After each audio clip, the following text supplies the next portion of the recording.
In yesterday's lecture, we have described about cell, types of cell, and some components of cell, and some molecules present inside the cell. In today's lecture, we will see the Urey and Miller experiment from unit first. This experiment is an important experiment. It has some key concept regarding origin of life. Introduction to Urey-Miller's experiment.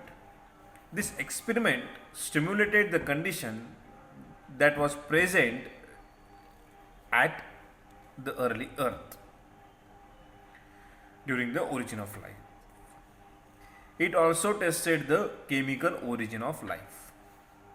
This experiment also tested the Oparin and Helden hypothesis.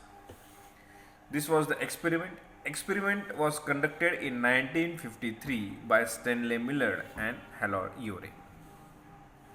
In this experiment, they used water, methane, ammonia, and hydrogen. The chemicals were sealed inside the sterile 5-liter glass and was connected to 500 ml flask which was half full of water. Means students, this flask was containing water, methane, ammonia and hydrogen. This was the 5-liter flask, and this flask, which was containing some ingredients, was connected to a 500 ml flask which was having half filled water in it. Then the water in the smaller flask was heated to induce evaporation, and the vapor was allowed to enter the large flask. See friends, once again, this flask was having water, methane, ammonia and hydrogen. This flask was having water which was been heated, and these vapors were allowed to flow into the flask. Okay.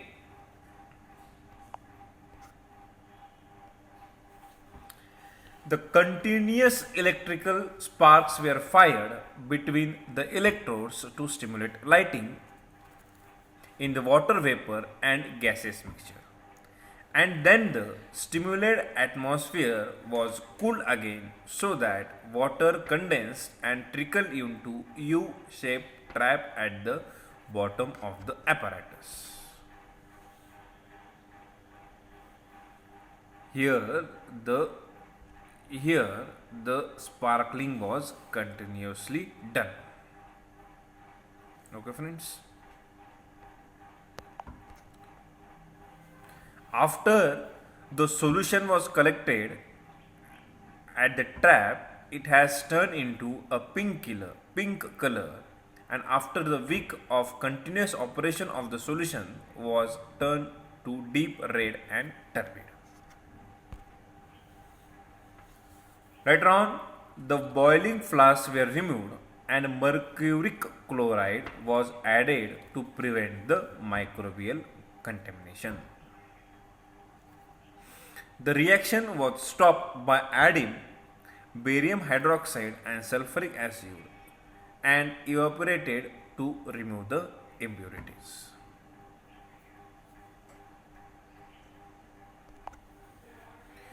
Then, using paper chromatography, Miller identified 5 amino acids were present in the solution.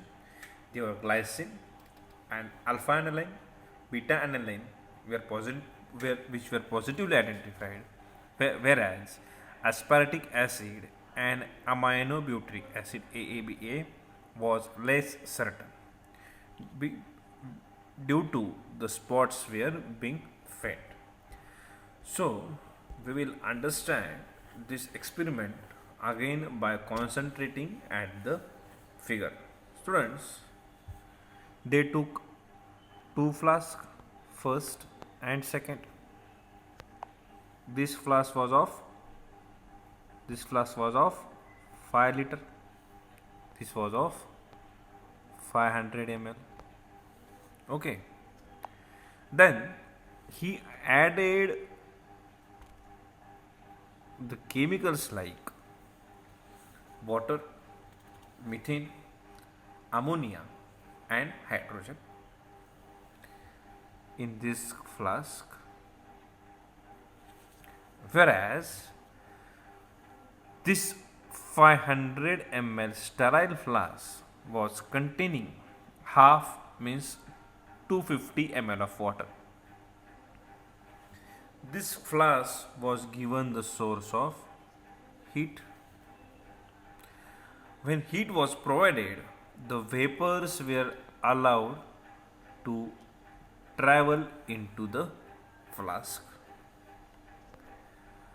due to which and the continuous sparkling was occur.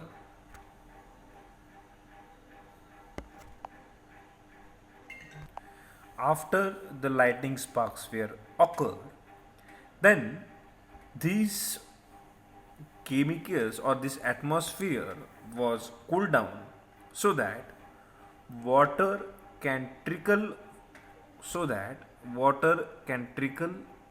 in the U-shaped apparatus.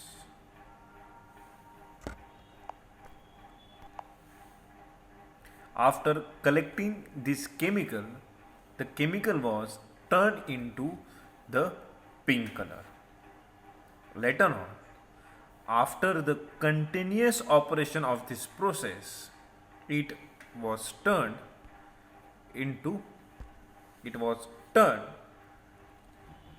deep red and a bit turbid.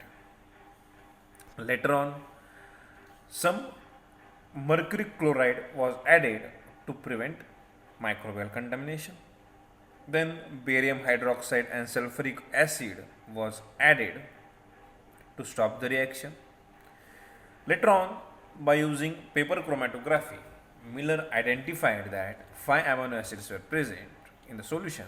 They were glycine, alanine, beta alanine, which were positively charged, whereas aspartic acid and aminobutyric acid were less certain in that mixture, because aspartic acid and aminobutyric acid have shown the faint spot on that paper which was used for the chromatography.